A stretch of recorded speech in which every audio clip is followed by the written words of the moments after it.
Spirit does not sit inside the fire, but is outside the fire.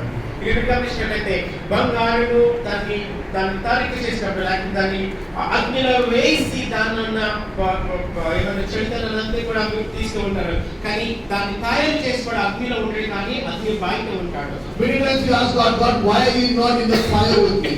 మనం అనేకసార్లు దేవుని అడుగుతుంటాం, దేవా నాతో కూడా ఎందుకు ఎందుకు లేము అని. But God says that the fire that you're going through is there, you are going through is to purify you. దేవుడు మనతో సమాధానం చెప్తున్నాడు, నువ్వు ఎందుకు ఇంట్లో ఉండగా వెళ్తున్నావు అంటే దేవుడు నిన్ను శుద్ధి చేయాలని కోరుతున్నాడు. God says, I am still in control, I am still in control of the process. దేవుడు అంటున్నాడు, నేను ఇంకా ఈ స్థితి పట్ల కంట్రోల్ కలిగి ఉన్నవాడను. When a goldsmith puts a gold in the fire, he does not take his eyes out of the fire. ఎప్పుడైతే ఈ బంగారు వ్యాపారం చేసే ఆ వ్యాపారి కంట బంగారాన్ని అగ్నిలో వేస్తాడు, తన కళ్ళన్నిటి ఎప్పుడు కూడా ఆ బంగారం మీద ఉంచుతాడు, ఎప్పుడు కూడా తీసుకురా అక్కడి నుంచి. A goldsmith is not like us who put rice on the stove and go and do a lot of other things. ఈ బంగారం వ్యాపారం చేసేవాడు ఎలాంటి వాడు అంటే మనలాగా స్టవ్ మీద కుక్కర్లో అన్నం పెట్టి మన చుట్టూ తిరిగే వారిగా ఉన్నాడు. But the goldsmith sits in front of the furnace, he sits in front of the fire, and his eyes concentrates on the gold. కానీ ఈ బంగారం వ్యాపారం చేసేవాడు అగ్నిగుణం దగ్గర కూర్చొని ఆ బంగారం కాలుతుంది కదా దాన్ని జాగ్రత్తగా గమనిస్తూ ఉంటాడు. And slowly he removes the impurities that comes in the way. He slowly removes those impurities and separates the gold from the impurities. అదే అగ్నిగుణం కాలుతున్నప్పుడు దాంట్లో చెడు భాగాలన్నీ కూడా జాగ్రత్తగా వేరుపరుస్తూ ఆ బంగారాన్ని శుద్ధి చేస్తూ ఉంటాడు. Then when it comes out, the value of that gold which went in is not the same value when it came out. మనం గమనించినట్లయితే ఈ బంగారం విలువ అగ్నిగుండంలో వెళ్ళి బయటకు వచ్చిన తర్వాత దాని విలువ చాలా గొప్పదిగా ఉంటుంది. The value increases exponentially when it went in. The value was less, but when it came out, it was a precious metal which is very valuable. అది అగ్నిగుండానికి వెళ్ళక ముందు దాని విలువ తక్కువగా ఉండొచ్చు, కానీ ఎప్పుడైతే అగ్నిగుండం నుంచి బయటకు వచ్చినప్పుడు దాని విలువ రెండంతలుగా పెరిగిపోతుంది. అది చాలా విలువైన వస్తువుగా లేకపోతే విలువైన పదార్థంగా మనం గమనిస్తున్నాం. Many times we ask God, God, I'm going through this fire. Why am I still in this fire? మనం అనేకసార్లు దేవుని ప్రశ్నిస్తాం, దేవా నేను అగ్నిగుండంగా వెళ్తూ ఉన్నాను, నేను ఇంకా అగ్నిగుండంలో ఎందుకు ఉన్నాను అని. God says there is still some impurities left which needs to be separated. దేవుడు మనతో చెప్తూ ఉంటాడు, నీలో ఇంకా ఏమంటారు వేరుపరచవలసిన లేకపోతే ఇంప్యూరిటీస్ అన్నిటి కూడా వేరుపరచమని ఉన్నాయి కాబట్టి అందుకని ఇంకా అగ్నిగుండంలో ఉన్నావు. There is still some things which is keeping you from getting closer to me. నీలో ఉన్న కొన్ని విషయాలు దేవునికి దగ్గరగా రాకుండా అవి దేవునికి దగ్గర నేను ఆపుతూ ఉన్నాను. There are some things which I want to teach you, but you're not ready to even accept it yet. దేవుడు అంటున్నాడు మనతో, నీకు నేర్పించాలని అనేక విషయాల గురించి నేను ప్రయత్నిస్తాను కానీ నువ్వు ఇంకా వాటిని నేర్చుకోవట్లేదు. But now when you come out of the fire, when all these things are over, and when you look into your fire situation, the situation that you are going through the fire, you will say that was because God had a plan for me. ఎప్పుడైతే మనము ఆ అగ్నిగుండం నుంచి బయటకు వస్తామో, బయటకు వచ్చిన తర్వాత తిరిగి మనం వెనక్కి తిరిగి చూసినప్పుడు మనం గమనించగలుగుతాం దేవుడు మనం ఎందుకు అగ్నిగుండంలో తీసుకెళ్ళాడు, మనం ప్రతి దాన్ని చెడుని వేరుపరచడానికి దేవుడు అగ్నిగుండంలో తీసుకెళ్ళాలనే విషయాన్ని మనం గమనించగలుగుతాం. That is why Romans 8 chapter 28 says, all things, whatever happens, whatever is there, all things, not some things, but all things works for good to those who love Him.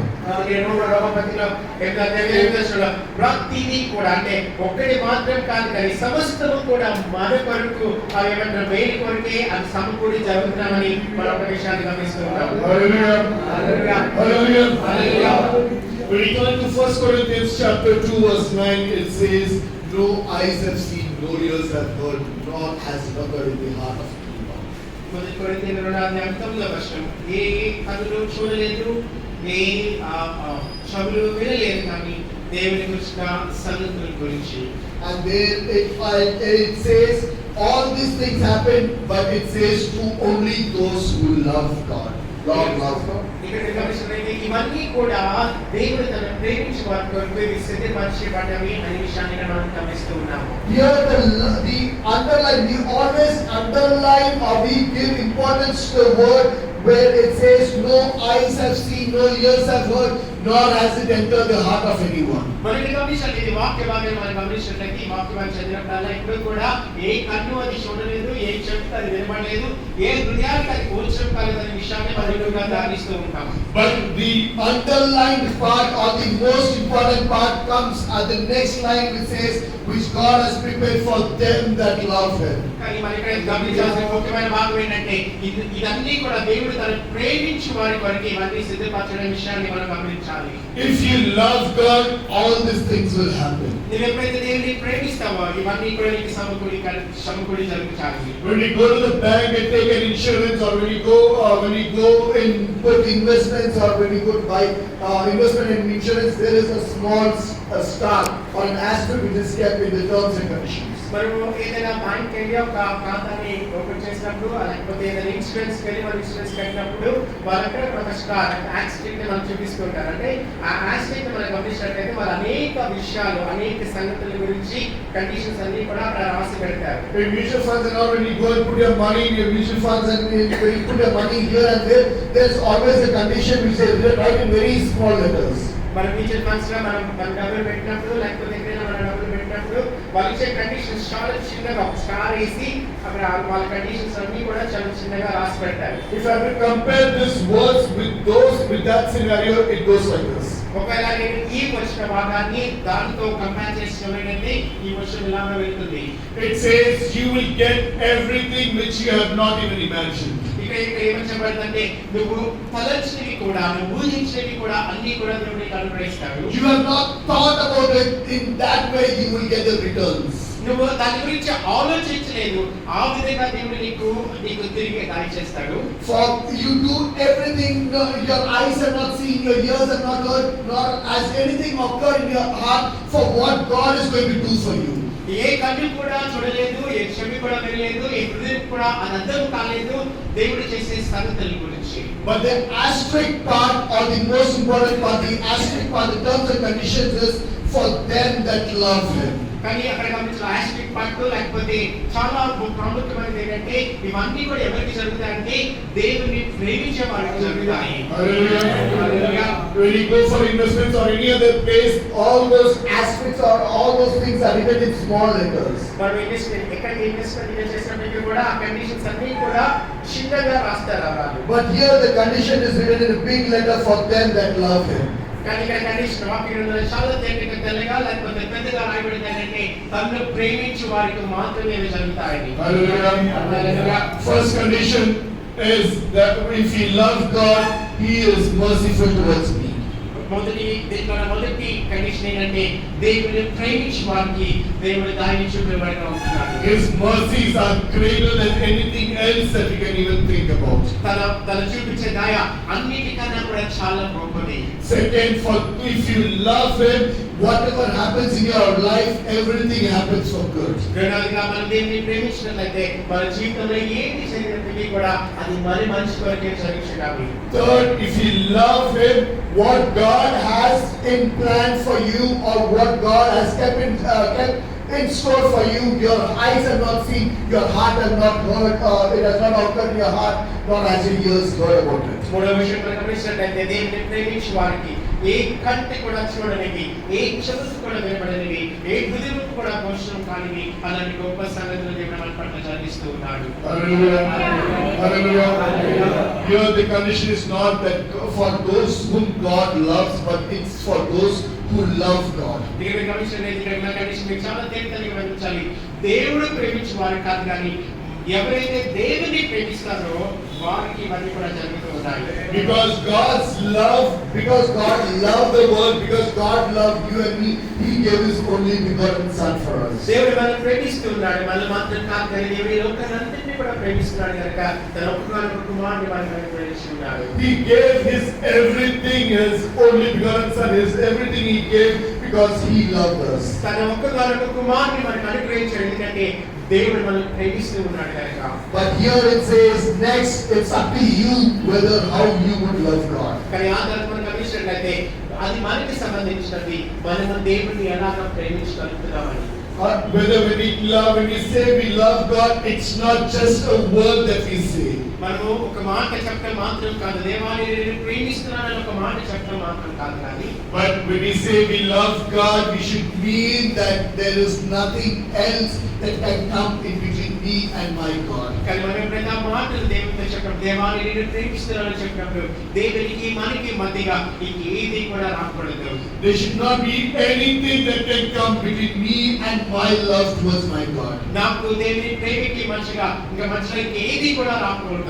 It is very simple for me to say there is nothing that comes in between me and my love for God. మనం చెప్పడం చాలా సులభమైన విషయం. నాకు దేవుని ప్రేమికి మధ్యలో ఏది కూడా రాకూడదు అనే విషయాన్ని మనం చాలా తేలికగా చెప్పేస్తూ ఉంటాం. But it's very important to think about it before we say about it. కానీ మనం ఆ మాట పలుకుతున్నప్పుడు, ఆ మాట పలికినప్పుడు చాలా జాగ్రత్తగా దాని విషయాన్ని మనం గమనించాలి, దాని గురించి ఆలోచించి అలాంటి మాటలు మనం పలకాలి. The love between me and God, if my mobile is coming in between, can we stay away from mobile for a day? నాకు దేవుని ప్రేమికి మధ్యగా ఒకవేళ నా మొబైల్ ఫోన్ అడ్డుగా వస్తున్నట్లయితే దాన్ని మనం పక్కకు తీసిపెట్టేయగలమా?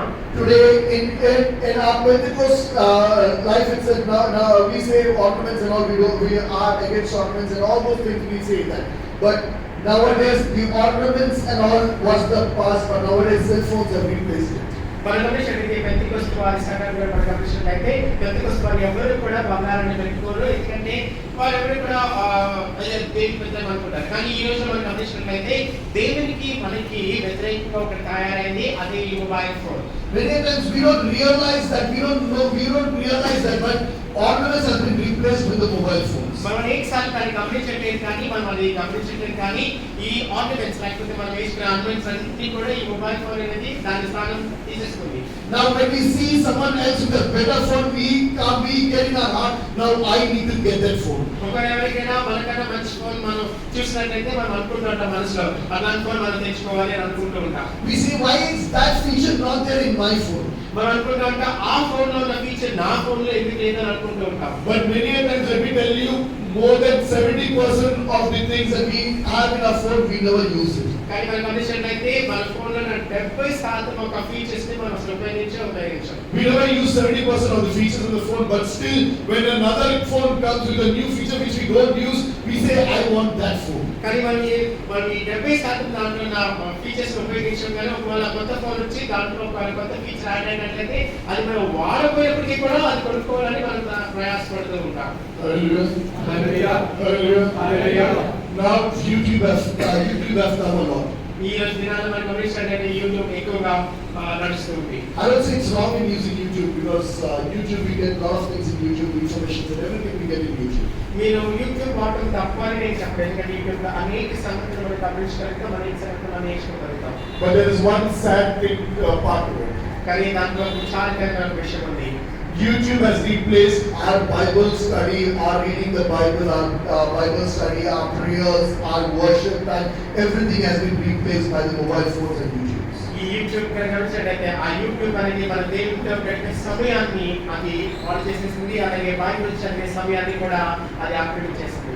We all give an excuse saying, I'm just listening to the preaching, I'm just listening to the word of God in YouTube. మనందరం కూడా ఏమని చెప్తూ ఉంటామంటే నేను యూట్యూబ్ లో దేవుని వాక్యాన్ని వింటున్నాను అని చెప్తూ ఉంటాం. But God says it's not about what you hear in the YouTube, but are you having a personal relationship with me? కానీ దేవుడు ఏమని చెప్తూ ఉన్నాడంటే నువ్వు ఏమి వింటున్నావు అనేది యూట్యూబ్ లో అది విషయం కాదు, కానీ దేవునితో వ్యక్తిగత ఏమంటారు సంబంధం దేవుడితో నీకు ఉన్నదా అనే విషయాన్ని దేవుడు ప్రశ్నిస్తూ ఉన్నాడు. Do you love me or do you love hearing to what you hear in YouTube? దేవుడు ప్రశ్నిస్తున్నాడు, నువ్వు నన్ను ప్రేమిస్తున్నావా లేకపోతే నువ్వు యూట్యూబ్ లో వింటున్న దాన్ని ప్రేమిస్తున్నావా? Do you love me or do you love doing those things on your mobile more than what you love me? నువ్వు నన్ను ప్రేమిస్తున్నావా లేకపోతే నీ మొబైల్ లో చేయాల్సిన పనులు చేస్తూ దాని గురించి ఆనందిస్తున్నావా? If any one of us can take the challenge that from today onwards, for 1 week I will only use my phone to receive call, to make a call.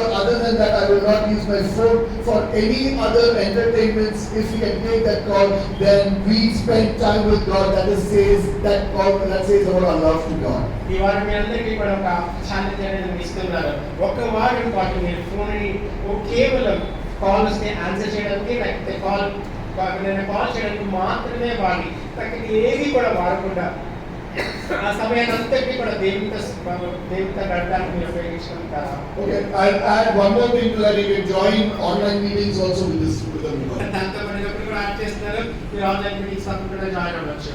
But other than that, will you be able to keep away from your phone? ఈ రెండు కాకుండా మీ phone ని మీరు దూరంగా ఉంచుకుంటారా? For me, it would be difficult for me because everything anyone asks me anything, I must take my phone, go to Google and search for it. కానీ అది నాకు చాలా కష్టం. ఎందుకంటే నేను ఎవరైనా ఏదైనా అడిగినట్లయితే నేను ఏం చేస్తాను, ఫస్ట్ నా ఫోన్ తీసుకొని గూగుల్లోకి వెళ్ళి దాన్ని వెతుకుతూ ఉంటాను. My office work is completely online, so it is difficult. My phone, I use it for my office works. నా ఆఫీస్ లో చేసే పనిని కూడా నేను ఫోన్ లేకుండా ఏ పని కూడా చేయలేను. The challenge which I give is for your entertainment, whatever you do for your entertainment, other than your office works or other than your critical to-do things, other than that, any other thing you can keep your phone away from. నేను ఏమి చెప్తున్నానంటే మీరు ఆఫీస్కి సంబంధించిన పనికి మాత్రమే phone వాడండి, లేకపోతే కాల్ చేయడానికి మాత్రమే వాడండి, ఇలాగా మీటింగ్స్ చూడడానికి వాడండి. ఇవి కాకుండా మీకు ఆనందపరిచే విషయాలు లేకపోతే ఏమైనా ఆహ్లాదకరమైన విషయాలు చూడే విషయంలో దాన్ని ఫోన్ దూరంగా పెట్టండి. I would say keep that away from 1 week and then you will understand how your love towards God is.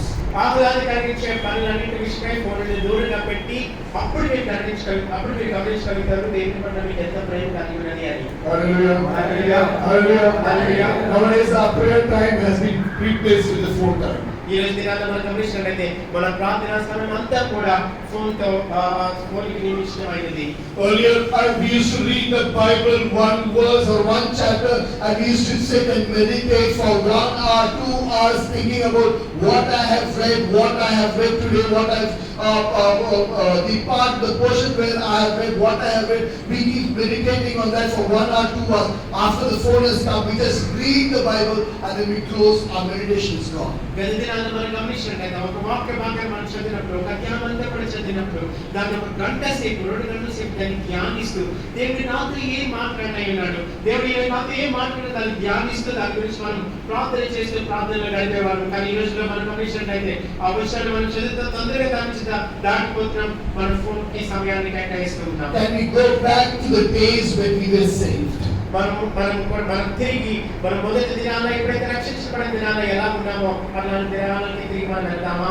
Can we go back to the days when we were saved, when we said, God, it's only you who's important to me? మనం రక్షించబడిన మొదటి దినాల్లో మనం దేవునితో చెప్పాం, దేవా నీకు మాత్రమే ప్రధాన స్థానం ఇస్తారని మనం దేవునితో చెప్పి ఉన్నాము. Can we go back to the days when we say, God, you are the only love of my life? మనం దేవునితో చెప్పిన ఆ దినాలకు తిరిగి వెళ్దామా? దేవా నువ్వు మాత్రమే నేను ప్రేమిస్తాను, నిన్ను మాత్రమే నేను ప్రేమిస్తాను, నీవే నాకు నేను మాత్రమే ప్రేమిస్తానని చెప్పిన దినాలకు మనం తిరిగి వెళ్దామా? Because many verses the Bible says God has promised many of the promises to those who love God, not the other way around. మన వాక్యంలో చూడండి అనేకమైన ప్రామిసెస్ లేకపోతే వాగ్దానాలన్నింటినీ కూడా దేవుని ప్రేమించే వారికి వాగ్దానాలు రాయబడ్డాయి, కానీ దేవుని ప్రేమించే వారికి ఈ వాగ్దానాలు రాయబడలేదు. Because God loved the world, He loved everyone, He loves everyone equally. ఎందుకంటే దేవుడు అందరినీ కూడా సమానంగా ప్రేమిస్తూ ఉన్నాడు, ప్రతి ఒక్కరిని కూడా ప్రపంచంలో దేవుడు ప్రేమిస్తూ ఉన్నాడు. God is not a God who loves Johnny more than Raj. దేవుడు ఎలాంటి వాడంటే జానీని ఎక్కువగా రాజ్ కన్నా ఎక్కువగా ప్రేమించేవాడు కాదు. No, God is the God who loves everyone equally. దేవుడు ఎలాంటి వాడంటే ప్రతి ఒక్కరిని కూడా సమానంగా ప్రేమించేవాడు. Because John 3:16 says God so loved the world that He gave His only begotten Son. ఎందుకంటే యోహాను సువార్త 3:16 చెప్తుంది, దేవుడు లోకం ఎంతో ప్రేమించగలిగా తన ఒక్కగానొక్క కుమారుని మనకు అనుగ్రహించాడు. For what did He give His only begotten Son? ఎందుకు దేవుడు తన ఒక్కగానొక్క కుమారుని మనకు అనుగ్రహించాడు? It says for those for God so loved the world that He gave His only begotten Son, that whoever believes in Him shall be saved and shall not perish. ఎందుకంటే దేవుడు తన ఒక్కగానొక్క కుమారుని మనకు అనుగ్రహించాడంటే తను ఎందు నమ్మిక ఉంచి వారు రక్షించబడతారు కానీ వారు నశించకుండా ఉంటారు. He gave His Son because He doesn't want any one of us to perish. ఎందుకు తన ఒక్కగానొక్క కుమారుని మనకు అనుగ్రహించాడంటే మనలో ఒక్కడు కూడా నశించకపోతే తన ఒక్కగానొక్క కుమారుని మనకు అనుగ్రహించాడు. His love towards us is equal towards everyone. తన దేవుని ప్రేమ మనందరి పట్ల సమానంగా ఉంది. But many times when we experience that love in different ways. మనం కానీ దేవుని ప్రేమను మనం అనుభవించినప్పుడు ప్రతి ఒక్కరికి కూడా ఆ ప్రేమ అనేది ఒక్కొక్క విధంగా ఉంటుంది. John, the disciple John says, I am the disciple whom Jesus loved the most. దేవుని యొక్క డిసైపుల్స్ జాన్ ఏమని చెప్తారంటే దేవుడు నన్ను ఎంతో ఎక్కువగా ప్రేమించాడు అని అంటూ ఉంటారు. We all say among all the other disciples, Jesus loved John the most.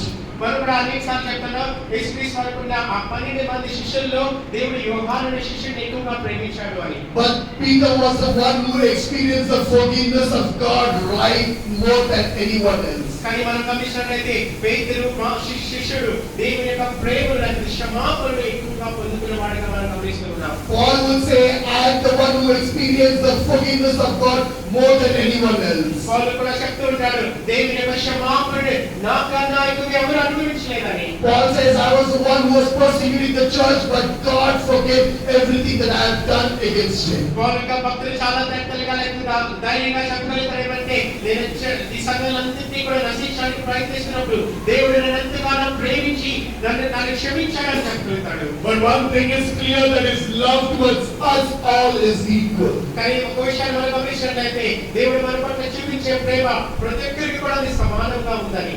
But the question is, how is it that I love God? కానీ మనకున్న ప్రశ్న మనం ప్రశ్నించాల్సిన ప్రశ్న ఏంటంటే నాకు దేవుని పట్ల ఎంత ప్రేమను నేను కలిగి ఉన్నాను. How much do I love God? నేను దేవుని ఎంత ప్రేమిస్తూ ఉన్నాను. God blessed Abraham. Last week I said God blessed Abraham because of his obedience towards God. నేను గత వారం మీద చెప్తానుగా దేవుడు అబ్రహాము ఎంతో ప్రేమించి ఆశీర్వదించాడు ఎందుకంటే అబ్రహాము దేవునికి లోబడ్డాడు కనుక. Abraham demonstrated his love towards God by giving everything that he had. He was ready to sacrifice everything that he had for God. ఎందుకంటే అబ్రహాము దానికి దేవుని పట్ల ప్రేమను తన చేతుల ద్వారా దాన్ని కనపరిచి దేవునికి చూపించాడు. Shadrach, Meshach and Abednego, they showed their love towards God, saying, even if the fire devours us, we will not go against our God. Shadrach Meshach Abednego దేవుని పట్ల మార్పున ప్రేమ ఎలాగ వ్యక్తపరచారంటే మేము అగ్నిలో పడి కాల్చిపోయి పడ్డప్పటికీ కూడా మేము ఈ విగ్రహానికి మొక్కము అని చెప్తూ ఉన్నారు. Daniel showed his love towards God, saying, even if I had to face the lions, if I have to go into the lion's den, not just the lion's den, the hungry lion's den, if I have to go into those dens also, I will not leave my God.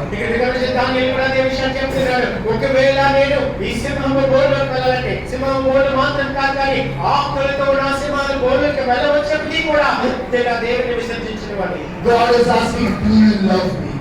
దేవుడు మిమ్మల్ని ప్రశ్నిస్తూ ఉన్నాడు, నువ్వు నన్ను ప్రేమిస్తూ ఉన్నావా? I love you, but do you love me? నేను నిన్ను ప్రేమిస్తూ ఉన్నాను కానీ నువ్వు నన్ను ప్రేమిస్తూ ఉన్నావా? Because you have seen that his love, our love towards him is what explains about his mercy towards us. ఎందుకంటే మనము దేవుని పట్ల చూపించే ప్రేమను బట్టి ఆ దేవుని యొక్క దయను మనం పొందుకోగలుగుతాము. We are able to understand his mercy when we love him.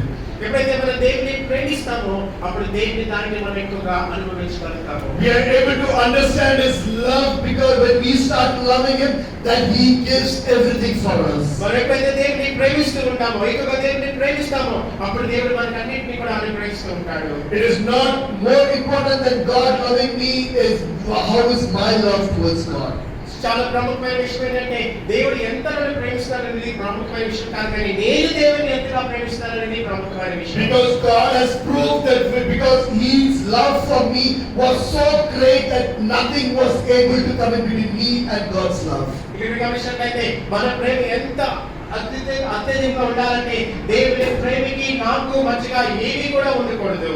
God's love towards me was so great that there was nothing in between God and me and his love. దేవుని ప్రేమ ఎంత గొప్పది అంటే దేవుని ప్రేమకి నాకు మధ్య ఏది కూడా అడ్డలేదు. He did not even hesitate to give his only begotten son.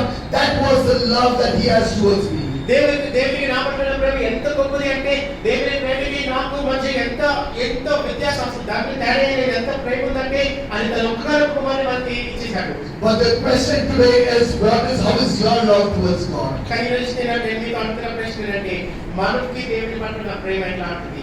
Is there anything coming in between me and my love towards God? నా ప్రేమకి దేవునికి మధ్య మన మధ్యలోకి ఏమైనా వస్తున్నాయా? What is coming in between, I will say, take it away from me. నా ప్రేమకి దేవునికి మధ్య ఏదైనా మధ్యలో వచ్చినట్లయితే వాటిని తీసి పక్కన పెట్టండి. Let that go into the secondary. First God and my love towards God. నీ ప్రేమకి దేవునికి మధ్యలో ఏదైనా వచ్చినట్లయితే దాన్ని తీసి పక్కన పెట్టి దేవుని ప్రేమకి మొదటి స్థానాన్ని ఇవ్వండి. Jesus said, until unless one denies oneself, he cannot enter the kingdom of God. యేసుక్రీస్తు తన శిష్యులతో చెప్తున్నారు, తనను తాను విసర్జించుకున్న వాడు మాత్రమే దేవుని రాజ్యంలోకి ప్రవేశించగలడు. Until unless you deny your father or your mother, you cannot love God. మీరు మీ తల్లిని విసర్జించడం మాత్రమే మీరు దేవుని ప్రేమించగలుగుతారు. But what Jesus meant is, before your parents, God should come in between before your parents. యేసుక్రీస్తు ఆ విషయాలుగా చెప్తారు. ఆయన అనేకం చెప్తున్నారంటే మీ తల్లి కన్నా ముందుగా దేవుడు ఉండాలి అని. Your mother and father is important. You have to take care of them in their old age. It is your duty to take care of them and to provide for them. But more important than them comes God. మీరు మీ తల్లి వాళ్ళ ముసలి వయసులో వారి వృద్ధాప్యంలో వాళ్ళని చూసుకోవాల్సిన బాధ్యత మీ మీద ఉంది. వాళ్ళు చక్కగా చూసుకొని వాళ్ళకి కావాల్సిన సమస్తాన్ని కూడా సమకూర్చవలసిన బాధ్యత మీకుంది. కానీ దేవుడు దాని కూడా ప్రాముఖ్యమైనది. దేవుడు మీకు మొదటి స్థానంగా ఉండాలి. Your children is important to you, but they come second. First comes God. మీ పిల్లలు మీకు చాలా ప్రాముఖ్యమైన వారు, కానీ వాటికన్నా ముందు దేవుడు మీకు మొదటి స్థానంలో రావాలి. Is there anything else coming between you and the love of God? మీకు దేవుని ప్రేమకు మధ్యగా ఏదైనా మధ్యలో నిలుస్తూ ఉందా? If I have to choose between one thing and God, what would be the thing that you would choose? ఒకవేళ దేవునికి ఒక్కొక్క వ్యక్తికి మధ్యలో వేరొక దానికి మధ్యలో ఏదైనా తీసుకోవాలంటే ఏది మనం తీసుకుంటూ ఉంటాం? Start looking at yourself and say, is there anything more important than God in my life? మనం పరీక్షించుకుందాం, దేవునికి నా ప్రాముఖ్యమైనది నా జీవితంలో ఏదైనా ఉన్నదా? The example I took of the mobile is because today the mobile has become an integral part. It has become a part where I cannot live. I cannot put away from me. ఈ రోజు mobile అనే ఉదాహరణ ఎందుకు తీసుకున్నానంటే ఇది నాలో ఈ mobile అనేది చాలా ముఖ్యమైన పాత్రగా మన జీవితాల్లో పోషిస్తుంది. If we forget the mobile at home and we drive 10 kilometers away, we will turn our vehicle, go back and get our mobile. ఒకవేళ మన మొబైల్ మర్చిపోయి మనం వెహికల్ తీసుకొని బండి తీసుకొని వెళ్ళినట్టయితే కొంచెం మాత్రమే మన మొబైల్ ఉద్దేశించినట్లయితే మనం బండి వెనక్కి తిప్పుకొని ఇంటికి వెళ్ళి మళ్ళీ మన మొబైల్ తీసుకుంటాం. But let me ask you a question. If you have forgotten to pray before you go from your house, what do you do? కానీ ఒకవేళ నేను ప్రశ్నిస్తున్నాను, మీరు ఇంట్లో ప్రాణం పొందకపోతే మీరు ప్రార్థన చేయడం మర్చిపోయి ప్రాణం కన్నా వెళ్ళిపోయారు, అది మీకు దారిలో గుర్తొస్తే మీరు ఏం చేస్తారు? You will say, I have already started my journey, now let me continue. మనం అంటూ ఉంటాం, నేను ఆల్రెడీ ప్రారంభించాను, దాని ప్రయాణాన్ని కొనసాగిస్తాను అంటాం. But as soon as you remember that, will you stop, pray and then proceed? కానీ ఎప్పుడైతే నువ్వు ప్రార్థన చేయలేదనే విషయాన్ని జ్ఞాపకం తెచ్చుకున్నావో అప్పుడు ఆగి నువ్వు ప్రార్థన చేయగలుగుతున్నావా? How many times do we forget to read the Bible? How many times do we forget to pray? మనం ఎన్నిసార్లు వాక్యాన్ని ధ్యానించడం మర్చిపోయాము? How many times do we forget to pray in the presence of God? మనం ఎన్నిసార్లు దేవుని సన్నిధిలో ప్రార్థన చేయడం మర్చిపోయాము? How many times night time we go to the bed saying, I'm very tired, God, I cannot pray today. మనం ఎన్నిసార్లు మన మంచి వ్యక్తిని మన దేవునితో చెప్తాం, దేవా ఈరోజు నేను అలసిపోయినగా నేను ప్రార్థన చేయలేను. But at the same time, before going to bed, we take our phone, we check if there's any messages. కానీ అదే సమయంలో మనం ఏం చేస్తామంటే పడక మీదకి వెళ్ళి పడుకోకముందు మన ఫోన్ తీసుకొని మనకి ఏదైనా మెసేజ్ వచ్చిందా అని మనం గమనిస్తూ ఉంటాం. That is the reason why I took the example of phone and said mobile phone has become very integral part of our life. అందుకని నేను అంటూ ఉన్నాను, ఈ మొబైల్ ఫోన్ అనేది మన జీవితంలో ప్రాముఖ్యమైన ఘట్టం అయిపోయింది. Your love towards God, how important it is. దేవుని పట్ల మీకున్న ప్రేమ అది ఎంత గొప్పది. The importance is the mercy towards God's mercy is towards those who love God. నేను గమనించాల్సిన ప్రాముఖ్యమైన విషయం ఏంటంటే దేవుని ప్రేమించిన వారికి దేవుని దయ ధారాళంగా ఉంటుంది. The mercy of God is not towards those whom God loves, but it's towards those who love God. దేవుని దయ దేవుని ప్రేమించే వారి మీద కాదు, కానీ దేవుని ప్రేమించే వారి మీద దేవుని దయ ఉంటుంది. His mercy was there upon us. That is why He gave His only begotten Son. దేవుని దయ మన మీద ఉంది కాబట్టి దేవుడు తన కుమారుని అనుగ్రహించాడు. But now it is up to us, our love to God, which defines the mercy of God towards me. కానీ ఇప్పుడు ఇది నా చేతిలో ఉన్నది, నేను దేవుని ఎంతో ప్రేమిస్తానని తద్వారా అది దానిని నేను పొందుకోగలుగుతాను. Many times we complain saying God is not merciful to me. మనం ఎన్నిసార్లు దేవుని మీద నిందిస్తుంటాం, దేవుడు నా పట్ల దయ చూపించలేదని. We say, God, you are not merciful to me. మనం ఎన్నిసార్లు అంటుంటాం, దేవా నా పట్ల దయ చూపించలేదని. But the answer is, God is asking, how is your love towards me that defines the mercy that I have towards you? కానీ దేవుడు మనం ప్రశ్నిస్తూ ఉన్నాడు, నీకు నా పట్ల నా ప్రేమ ఎలాంటిది, ఎంత గొప్పది, దాని మీద నా దయ ఆధారపడుతుందని దేవుడు మనతో అంటున్నాడు. Many times we say, God, nothing is working right for me. మనం ఎన్నిసార్లు దేవుడితో అంటాం, దేవా ఏది కూడా నాకు చక్కగా నడవట్లేదని. Nothing is working right for me. ఏది కూడా నా జీవితంలో చక్కగా జరగట్లేదని. But God is asking me today, what is your love towards me? కానీ దేవుడు ప్రశ్నిస్తూ ఉన్నాడు ఈ రోజు, నీకు నా పట్ల నా ప్రేమ ఎంత అని. If your love towards me is more than anything else, then whatever happens in life, you do not bother me. ఒకవేళ నీకు నా పట్ల నా ప్రేమ ఎంతో గొప్పదైనట్లయితే నీ జీవితంలో ఏది జరిగినప్పటికీ కూడా నువ్వు దాని గురించి చింతించాల్సిన అవసరం లేదు. Because all things work good towards those who love God. ఎందుకంటే సమస్తము కూడా వారికి సమకూడి జరుగును దేవుని ప్రేమించే వారికి. And no eyes have seen, no ears have heard, nor has it occurred in the heart of mind what God has kept in store for those who love God. ఏ కంటికి కూడా కనబడలేదు, ఏ చెవికి కూడా వినబడలేదు, ఏ హృదయానికి కూడా గోచరం కాలేదు దేవుడు తను ప్రేమించే వారి పట్ల జరిగించే కార్యముల గురించి. For always we always think, God, you love me. The importance of God's love towards me is what we thought was important till now. మనం అనేకసార్లు ఎప్పుడు కూడా ఏమంటే దేవుడు మనకు పట్ల ఉన్న ప్రేమ చాలా చాలా ప్రముఖమైనది, దాన్ని బట్టే మనము మన జీవితంలో చక్కగా జీవించగలుగుతాం అని అనుకుంటూ ఉంటాం. But the question for today onwards is, how is your love towards God? కానీ ఈ రోజు నుంచి మీరు వేసుకోవాల్సిన ప్రశ్న ఏంటంటే, దేవుని పట్ల నా ప్రేమ ఎలాంటిది అనేది మీరు ప్రశ్నించుకోవాలి. His love towards me is never changing. దేవుని ప్రేమ నా పట్ల ఎప్పటికీ కూడా మారుతుంది. His love towards me the day I was saved is the same love that he has towards me even to this day. దేవుని ప్రేమ ఎలాంటిదంటే, నేను రక్షించబడిన దినాన ఎలాంటి ప్రేమ దేవుని ప్రేమ నా పట్ల కలిగి ఉన్నాడు, ఈ రోజు కూడా అదే ప్రేమ దేవుడు నా పట్ల కలిగి ఉన్నాడు. My question is, whether we are able to experience that, because it all depends on our love towards him. కానీ ఈ రోజు మన ప్రేమను మనం అనుభవించగలుగుతామా? ఎందుకంటే మనం ఎంతగా దేవుని ప్రేమిస్తున్నామో దాని మీద ఆయన ప్రేమ నియమించబడినది. Let no thing come in between you and your love towards God. నీకు దేవుని పట్ల చూపించే ప్రేమకి దేవునికి మధ్యలో ఏది కూడా రాకుండా చూసుకోండి. First God, lest everything comes again. మొదటిగా దేవునికి స్థానం ఇవ్వండి, ప్రతిదీ కూడా తగ్గినది కూడా తర్వాత స్థానం రావాలి. First you follow God, next all will follow you. దేవుని మీరు మొదటిగా అనుసరించండి, తగ్గినది కూడా మిమ్మల్ని అనుసరిస్తాయి. Bible Jesus said, not just the Bible, Jesus himself said, seek ye first the kingdom of God and his righteousness, and all these things it will follow you. అందుకనే యేసుక్రీస్తు వాక్యం చెప్పినట్టుగా మొదటిగా ఆయన రాజ్యాన్ని నీతిని వెతకండి, తగ్గినది కూడా వాటిని కూడా మీ వెనకాల వస్తాయి అని. This is not a message just for you, it's a message also for me. ఈ వర్తమానం యొక్క మాత్రం కాదు, కానీ ఈ వర్తమానం నాకు కూడా. How is my love towards my God? Let's each examine our own self and see how is my love towards God. నా ప్రేమ దేవుని పట్ల ఎలాగా ఉన్నది అనే విషయాన్ని మనం గమనిస్తూ దాన్ని పరీక్షించుకుంటూ మన జీవితాన్ని కొనసాగిద్దాం. May God bless us all with this word. దేవుని మీరందరూ కూడా ఈ వాక్యం ద్వారా దీవించుగాక.